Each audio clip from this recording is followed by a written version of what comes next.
주님께서 여러분과 함께 루카가 전한 거룩한 복음입니다.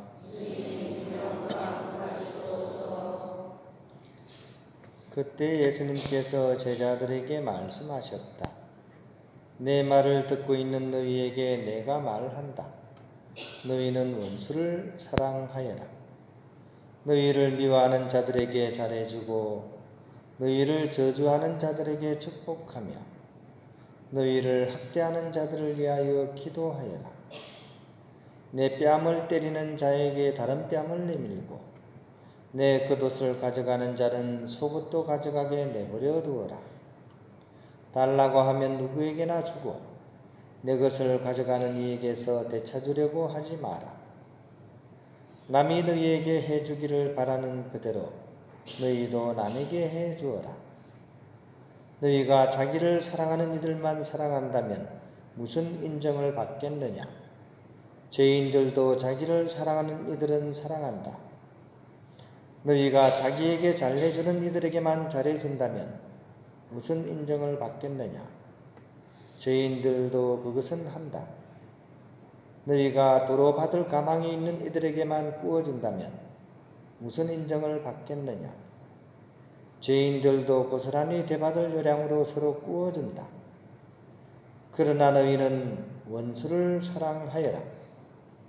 그에게 잘해주고 아무것도 바라지 말고 구워주어라. 그러면 너희가 받을 상이 클 것이다. 그리고 너희는 지극히 높으신 분의 자녀가 될 것이다. 그분께서는 은혜를 모르는 자들과 악한 자들에게도 인자하시기 때문이다. 너희 아버지께서 자비하신 것처럼 너희도 자비로운 사람이 되어라. 남을 심판하지 마라. 그러면 너희도 심판받지 않을 것이다. 남을 단죄하지 마라. 그러면 너희도 단죄받지 않을 것이다. 용서하여라. 그러면 너희도 용서받을 것이다. 주어라. 그러면 너희도 받을 것이다. 누르고 흔들어서 넘치도록 호하게 되어 너희 품에 담아 주실 것이다.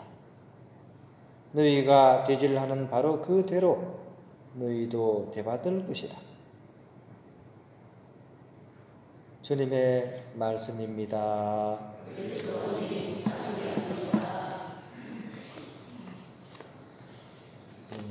과거의 수도원이 현재보다 상하 관계가 이렇게 더 확실했습니다.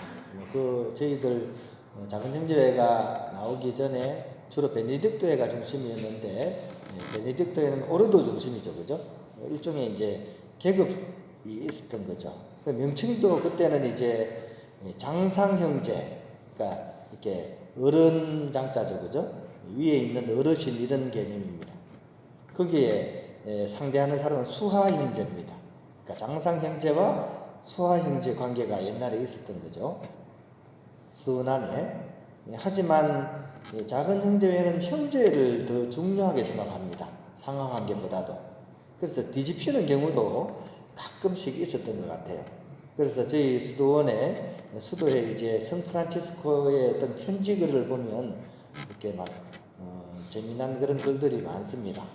한 장상 형제가 너무나 말을 안 듣는 수하 형제를 두었습니다. 근데 너무 골머리를 나른 거죠. 그냥 말 안 듣는 것은 그냥 양반이고요. 심지어 장상 형제의 멱살을 잡고 뺨을 때리는 일까지 발생을 한 겁니다. 그러니까 장상 형제 입장에서 너무 막 분통이 터진 거예요. 그래가지고 이제 성프란치스코에게 편지를 막 썼습니다. 내가 이래 해서 도저히 못 살겠다. 차라리 나를 여기서 빼내가지고 기도만 하는 은둔소 공동체로 보내달라. 이렇게 편지를 썼습니다. 이 편지를 받고 프란치스코가 답장을 보내온 게 지금도 이렇게 전해져 오고 있죠. 이렇게 썼습니다. 형제여, 당신을 때린 그 형제가 더 나은 사람이기를 바라지 말고 있는 그대로의 그를 바라보고 사랑하십시오. 그것이 형제가 은둔소에 가는 것보다 훨씬 낫습니다. 이렇게 편지를 썼습니다.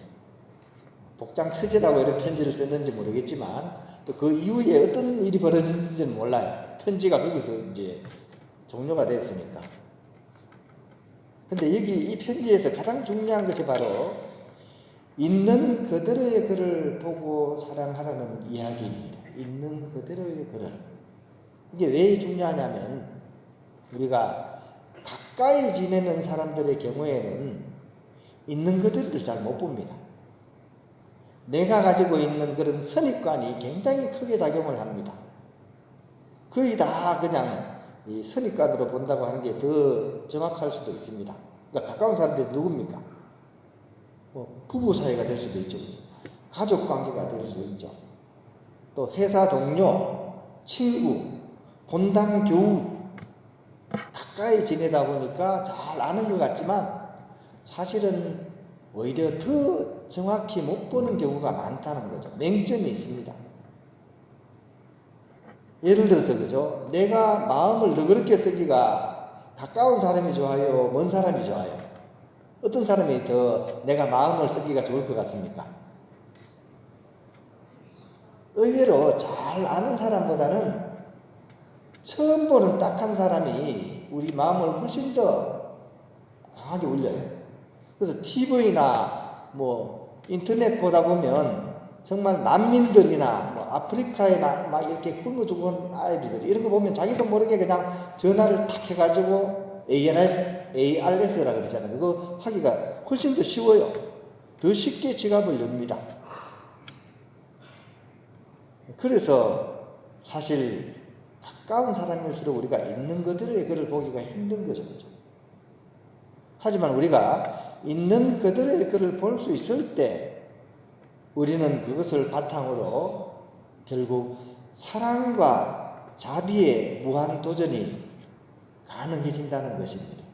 오늘 복음 말씀은 사실 예수님께서 하신 말씀 너무나 아름답고 정말 우리의 마음을 울리는 그런 말씀이에요. 하지만 현실이 우리가 이게 가능할까요? 우리가 원수에 대해서 그냥도 아니고 원수처럼 여기는 사람한테 우리가 그렇게 해줄 수 있을까요? 뺨 내밀고 내 속옷도 가져가라고 하고 그럴 수 있겠습니까? 원수한테? 어렵죠, 그죠? 그래서 우리 시작은 처음부터 거창하게 원수를 사랑하는 것은 무리입니다. 있는 그대로의 글을 보는 것을 바탕으로 해서 이제 사랑과 자비의 길로 나아가는 겁니다. 자기가 성장하는 만큼 사랑할 수 있는 거예요. 어거지로 사랑하는 거 아닙니다. 내가 할 수 있는 만큼 사랑하는 것에서 시작하는 겁니다. 이게 이제 나아지면 이제 오늘 복음이 이제 어떻게 보면 맨 마지막 단계에 우리를 저주하는 자들을 위해서 축복을 할 수가 있고 우리를 학대하는 사람을 위해서 기도할 수 있는 이것이 인간적인 마음, 우리들의 그런 미숙한 생속으로서는 불가능하지만 있는 그들의 그를 바라보고 이해할 수 있을 때 비로소 우리는 이 길로 나아갈 수 있게 되고 나와 너의 경계가 서서히 사라지게 됩니다. 한 번에 확 사라지는 경우 없습니다. 서서히 사라지는 겁니다. 내가 너의 처지가 될 수 있고 너가 나의 처지가 될 수 있는 나와 너가 오고 갈 수 있는 그런 길이 열리는 겁니다.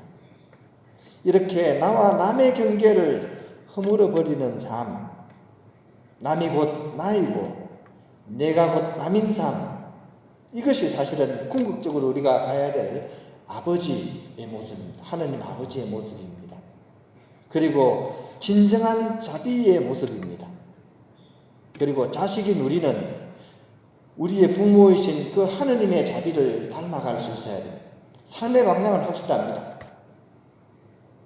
그래서 오늘 복음에 그죠?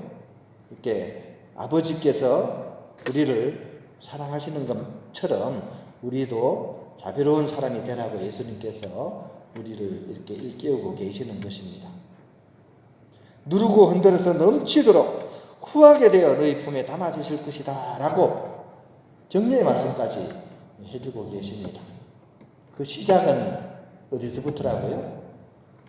있는 그들의 그를 바라보고 사랑하는 그 첫 발자국을 우리가 이렇게 디딜 수 있어야 합니다.